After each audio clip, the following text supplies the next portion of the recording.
news and public affairs presentation by the Atlanta Association of Black Journalists. And now your host, Angela Robinson. Good morning. Affirmative action, a noun, a policy or program that seeks to redress past discrimination through active measures to ensure equal opportunity as in education and employment, according to the American Heritage Dictionary. Affirmative action means positive steps taken to increase the representation of women and minorities in areas of employment, education, and business from which they have been historically excluded. So says Stanford University's Encyclopedia of Philosophy. Affirmative action to many simply means a tool for people of color to gain equal access. Affirmative action, in many different definitions and interpretations, is once again before the Supreme Court, and at the time of this taping, the High Court, a more conservative court, is examining a case from the University of Texas, where Texas is defending the use of race in that school's admissions as they fight a discrimination lawsuit from Abigail Fisher, a rejected white applicant.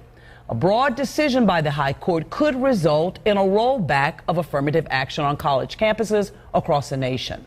Well, joining us for our conversation on the Fisher case and how the case and affirmative action affects the black community as a whole, we are very proud to welcome Virgil Brannon, author of Democratic Coma. The book looks at policies like affirmative action and how African Americans' dependence on government can put them in a, quote, democratic coma.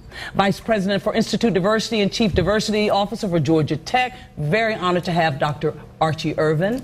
And rounding out the panel, he's dubbed the liberation lawyer, civil rights attorney, and he's a good friend. Mauli Davis, welcome all. It's so good to have you. Thank you. Did you like any of those definitions? They worked. They worked. Yeah, they worked. And part of the issue, perhaps, it's because we have all of these interpretations of affirmative action. What is, for this conversation, as we use the Fisher case as a jumping off point, once again, rights, and this is me, before the Supreme Court. It seems like I don't understand why, once again, at what I believe is an access for greater good of diversity for everyone needs to be battled out in the Supreme Court. What is a good working definition? And what does this mean now that it's back in front of the courts? I want to start with the lawyer first, and we'll work our way down. How about that? Sure. Well, I think the important piece is there was a time when affirmative action was primarily remedial, and the focus was to address the fact that for 246 years, African Americans were in fact enslaved, and then you had these years of absolute segregation, and we did not have an opportunity to be in universities of higher learning, that we had to fight for jobs, and we had to fight for housing. And so this was an attempt to try to remedy that. Now when we talk about affirmative action, we talk about it more in the context of racial diversity and the need for diversity in an educational setting, for one. So when we talk about Fisher versus Texas, we're primarily discussing how racial diversity matters not just for children of color, African Americans or Hispanics, but for the entire campus. So now racial diversity, so now affirmative action should be defined as, looking at on an educational plane, racial diversity, and I would suspect that would apply to employment as well. Go ahead, Doc. That's partially true. I think what it is, it's an argument over what institutions have the right to determine what educational benefits shall be derived from public education, basically. Okay. Although private institutions are subject to it as well, the fulcrum of it comes around public education. And in 2003. The ruling was that states have a compelling interest in advancing the educational benefits of diversity, and that they had the right, institutions have the right to determine what are the ingredients that would make that an enriched, diverse experience, a learning experience.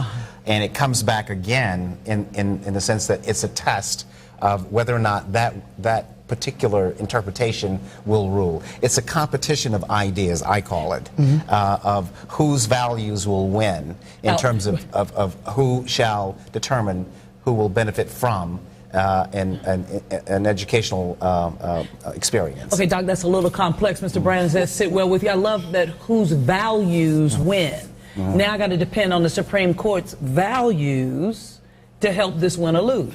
But the ideal of the values has something to do with the fact that we have a diversity when it comes to the Supreme Court. When you have 4 justices as more from a Republican standpoint, and you have the other 4 from a more Democratic standpoint. So the ideal, we have to go back. We go back to the '60s, where Eric Dirksen, where he actually imposed or proposed that whole law of the Civil Rights Act, what he, creating that whole ideal of how we define this. And if you define it under the essence of civil rights, I think Title VI, where it talks about these issues here. Even if you go back to the 14th Amendment, equal protection on the law. So now we look at those 2 issues as we define it, as we come up to date. Affirmative action is really kind of more, to me, it's not even necessary in so many ways. And I'll say it in this fashion, is that you're looking at affirmative action as a more discriminating situation where it stands on the grounds of looking for those who have been discriminated against, but yet at the same time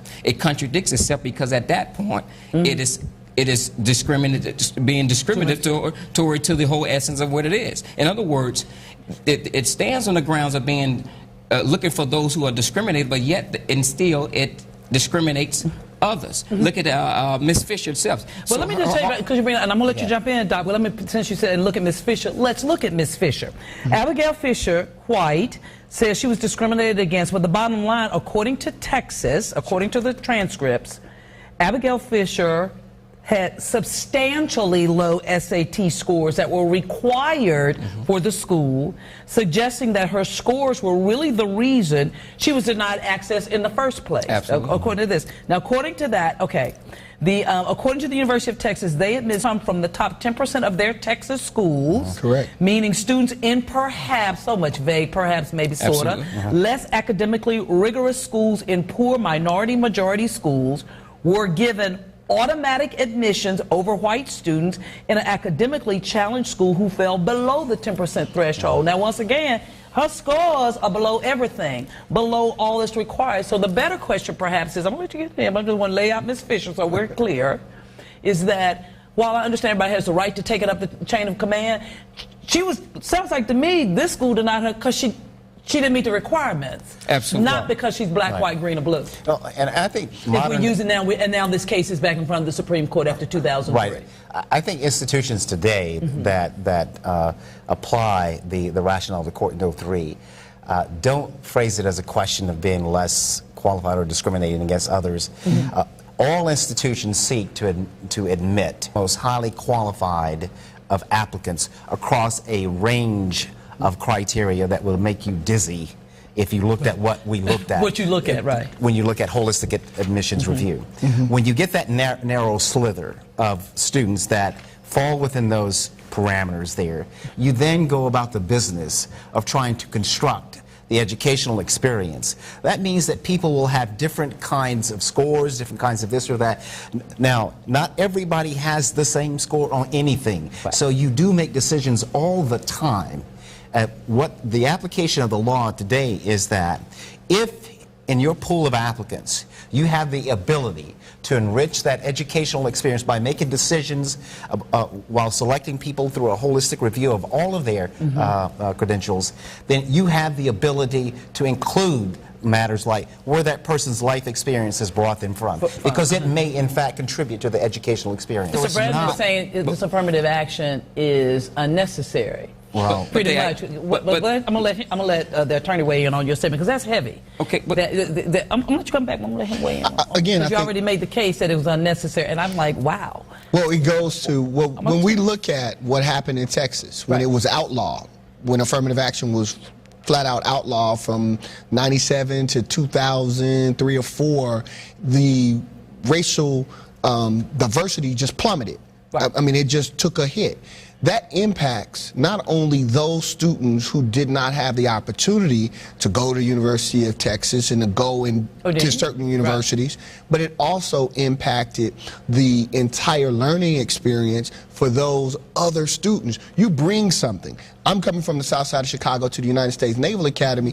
I didn't just bring race, I brought my whole culture, my holisticness, and so it's just one issue. Race is not, in the holistic review process that these schools are going through and looking at, it's not just, race is not like, okay, because that person's black, they get in, because this person is Hispanic. It does not function that way. It doesn't function that way. But see, that's a level of still, we're discriminating against others. Now, you take it to the level of we're trying to pull out the minority issue of it, and we're trying to say that we need to give special treatment to those who don't have that privilege. But at the same time, if that child walks in the door from a minority standpoint and walks into an institution where that institution is a higher being than what they was going. In other words, if they went to a state college, their grades may be at a certain high standard level, but if they're trying to get into Harvard and colleges of that magnitude, I mean, their grades may not be as on that same level. So to the point,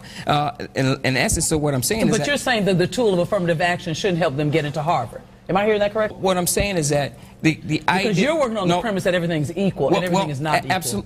Absolutely. I'm working on the essence of that everything. To me, personally, I haven't had those issues here. Now, where is it that it says that we're discriminating against anyone? But the bottom line, the point I'm trying to make is that we're dealing with a system that is created to recognize those who have been discriminated against, but yet and still the system eliminates those who are left behind, who they're not speaking for. In the case of Abigail Fisher here, it now becomes the minority. In this case, challenging the Supreme Court from a case of being discriminated. So now, and as a minority. So now the issue is it's almost contradicted to the whole level of which it's created. But inherently, her grades were substantially lower than the threshold. I just need to. But inherently, all you. decisions involve making distinctions about individuals.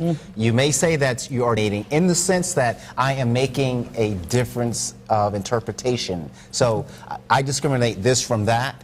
I don't see it as being discriminating on the basis of race. We try to make value judgments on whether or not those students can benefit from, contribute to the educational experience, and we look at what they bring, the package. No student is admitted that does not have the academic requirements to get in. It is absolutely a truism. It is illegal to do that, and no institution will do that. But within that pool, if I had 5,000 people that I admitted to my class, and I can only enroll 3,000 of them. But that's discriminating. You have to do that. You do that all the time. But I'm curious. Understand the point. Again, the system is still discriminating. The system is set up where you have to qualify for a certain level of it. Now, if it was not government-based, but the system discriminates. If this cup is $18.50 and I want to purchase it and I only have $2, the system is going to tell me I can't purchase this cup for $18.50. Yeah, but then when you have someone to come in and say that we'll give it to her for the 12 because she may have assumed to be earning it, I mean, you're still back at discriminating. But if somebody comes in and says, well, I got $3.50, will you give me the cup? It's against the law to sell that if everything is equal. If we are going to approach this system, which it is not, from where I sit, it is not equal in a greater good society. You believe it's all equal? I don't. Let me finish, because it's... I'm going to let you get in. But all I'm saying is everything has a discriminatory decision to it. It doesn't mean that you are discriminating against of. That's all I'm saying. I mean, the very issue, student athletes, when we talk about legacy, people, alumni, when alumni, what's the basis? If for 50 or 60 years, they certainly was allowed to, they were admitted. And so now, come 2012, this great-great-grandchild wants to get in, and because their grandparents were alumni, that may hold some weight in the process. It's not the entire process, but it may hold weight. That's discriminatory, right? And so it's fair as long as it's a part of an entire review of the person and what they bring to the educational environment. But fair to whom? Let me throw this out just to move this just a notch. I want to use Dear Abigail as a jumping point. Sure. But I wanted to move it. How does all of this shake out when we are looking at, and I'm going to make it race, the African American community. What does this say, once again, when this kind of tool is before the court, using this case, if you will? How will that down? How would that just? And let me just share this, and then you can answer. The justices Robert Scalia, Clarence Thomas, Alito have previously taken anti-affirmative action stances in prior decisions. Correct. Sotomayor, Ruth Bader Ginsburg, and Stephen Breyer are more liberal and likely to uphold the law. Your swing vote, so this is predicted, and I said at the time of this taping, it's before them, is Kennedy. Correct. So let's say if they say Abigail has the right, you got to let her in, this, that, and the other, and we change the whole course. How does that ripple down to the African American community when you're looking at education, employment, so on and so forth? Well, I'm going to take a stab at it. I don't know if we could disaggregate it to the African American community, except that if we talk about the benefits that this approach has permitted over time. Over time, African Americans have given access to educational institutions that they previously were not given access to. And not on the basis of their race necessarily, but because that they offered other things in their packages and this. It gave opportunities. Now, if they were to change those conditions, the rules of the game change. And then we in this business will have to go back and review everything that we do to be in compliance with that, because that's what's going to happen. See, the problem. So it has potentially real implications I would think so. for African Americans and others when we look at this. And let's not forget, it's not just race. When we talk about this 11246 affirmative action, we're talking about two things. One, helping society rid itself of its past discrimination behaviors and making an affirmative effort to be more inclusive of women and minorities that have been left out of the enterprises of contracting and all of them. We applied it to education. It became a little bit of a different matter because it really applied mostly in the most what I call prestigious of those institutions. Right, because mostly was applied to workplace, was it not? Yeah, initially it came out of federal contracting issues. But the principles of being inclusive and making deliberate, intentional inclusion is what we do in higher education.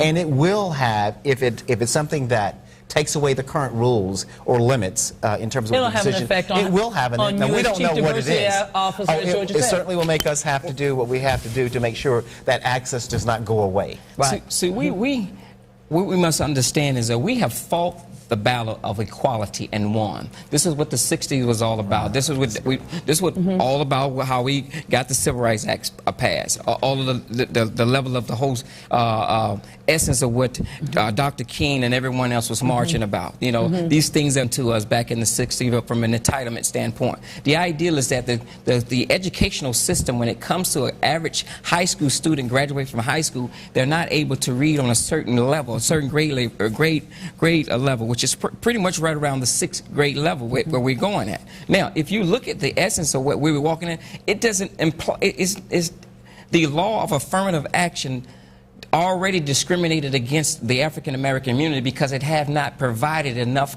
adequate amount of teachers. We can go to that level. Where the union, let's take it from where we are today, where the unions has actually dictated where we go. We're spending so much funding on teachers, but not the child itself. So, if we're going to speak about we're going to talk about education, we got to look at the discrimination against the child versus the teacher. What you're saying is totality. But I will say this, because I think some would say to you, and I'm going to let you weigh in, Attorney Davis. Some would say to you, Mr. Brannon, that the equality notion has been written and documented, stamped and notarized on this piece of paper. And I think those would challenge you to say, but is it in action? You can change laws, but it goes back to, as some wonderful person told me, I'm sure I did not think this up, it's very hard to change someone's heart. It's very hard to change someone's mind. So I think I think some would push back and say, oh yeah, the paperwork was signed. I really didn't think we'd have to take this back to the Supreme Court. We just did in 2003. I think every few years my equal and civil rights are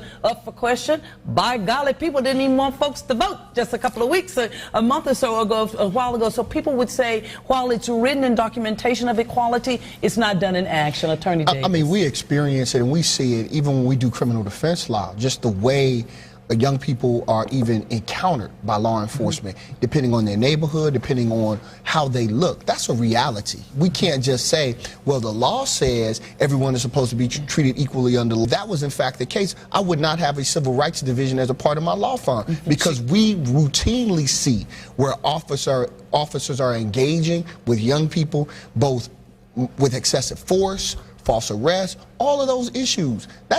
We do that. That's the law. We fight those battles. The issue is, and I think what's going to be interesting as it relates to how this turns out, is that I think the message is racial diversity is the goal. Is it a good goal for universities to have? Is it a good goal? As a means. As a means is what you're saying. As a means. Now the question becomes, what is the process? And so I think there's going to be issues around what's the process? And Brandon, I think that's what Kennedy change the process. I think that's what Justice Kennedy is going to say. Have to wrestle with, right? Go ahead, Doc. And I agree that we've accomplished a lot as a society in terms of putting on the book that sort of make us a better place to be. Right. But we know that social structures don't change as a result. They can change. Yeah. They can change. They don't change just as a result of implementing a law. Right. And I think what I'd like to say is that a part of what this is about is about, people come from various opportunities of life, and they're not equal. They're not equal. And some of them not of your own making. So when you have the ability to change generations, I mean, absolutely transform communities through education, I think that is a very noble goal. That as a That's country, true affirmative right? Yeah, as a country, action. we owe it to ourselves to fully empower our citizenry, so that we have the ability to produce, to be productive citizens, and it's happen unless we take pain to make this happen in a way that we produce results. Let me push your book for a minute. I want to touch on it. I'm going to. Okay, you want me to push your book? Go right ahead. Go right ahead. Then I'm going to let you weigh in, because I want to bring up something, and I feel it coming from you and to react. Yep. The book is Democratic Coma, and some of the Amazon, I got information from Amazon, we chatted about that, described it, and I want to pull this out and have your comment on that. Success will come to those who drop their cloak of victimhood, realize they have the power and means within them to achieve, and take action to create a life of purpose, love, and integrity. Absolutely. So if we follow that, is what I'm feeling is part of the essence of your book, and not necessarily depend on this law of government to make it right. Absolutely. Then we can have Jubilee. See, the idea is all of us are gifted. All of us are created by one of the greatest and creative in this world. And we can do things, but we have not been taught that we can do those things. We have not been taught that we can succeed. We are at a level in life where we're being told and misguided, misled by our parents, and mistaught by these typical leaders. We've been shown different ways. A lot of times we can prevent these crimes from happening that the attorney here is saying, but the case of the matter is we're not educating them on the fact that they have a purpose in life, that they can achieve so many different goals, that they can do things that is unlikely could be done. But until we focus on those issues, then we're going to continue to have this issue that we're having. Now, from the walks of what I see, affirmative action to me, I've seen equality. All of us sitting here, we see it. We've seen equality, but yet and still the youth have not seen it. So how do we paint that picture to them so that they can see that? Well, and I think the problem is it's a level of who we've been following is our problem. And the problem is that, as I talk about the book, the problem is the system that has been created to the level to make people think that they have not found equality or freedom. I think one way we can paint the picture, interesting point of the young people following, is when your grades are substandard, you don't have an issue. She made an issue of race. This school said they're bubbling over in diversity, and her stuff was lower than the lowest of what they can take. And that's how you tell a young person you achieve and make great and do all your whole package comes to the table. But the rest of her package wasn't a table. We're just using this as an option. And let's say let's say the rest of the package was. But again, she's challenging a system that is discriminating in her now. I got a minute left. I want everybody to weigh in your last 30 seconds for both. I got about a minute left. Yeah, well, so let me say, I think that we it's a difficult discussion. Yes. Because it's based upon largely your philosophical vantage points. I happen to believe that we maximize the good, the public good, when we err on the side of promoting inclusion. And not to the point of discriminating against an individual. There is no process known to humankind where we could actually make decisions where some people are not negatively affected. Sure. But as long as it's not systematic against a person on the basis of their race, which is what we started out with, then I think that's a part of the decision making for higher education. I got 30 seconds. I'm going to let you have the last word. How many times do we have to be told that standardized testing alone does not necessarily say what a young person's capable of? That culture is infused in that standardized testing. We miss young people. Young people who come out of certain areas, young people who come from certain schools, young people who don't score the same on standardized tests. We just miss them. God forbid we miss a young, brilliant person because their stand test was not what the test is geared towards white middle-class children. That's the reality of it. And so we have to address that issue to give these young people an opportunity. And I believe it is amazing what you see young people are capable of and what they can do when they're in an environment of higher learning and education. That's what this is about. I'll give you 10 seconds. But when they have been misguided, misled by leaders, misraised by their parents, it is impossible to see that they can achieve greater goals. Last word, I'm out. I'm out. That's great. That's great. I'm trying to push this one last time before I have to say goodbye. It's Democratic Coma, Virgil Brannon.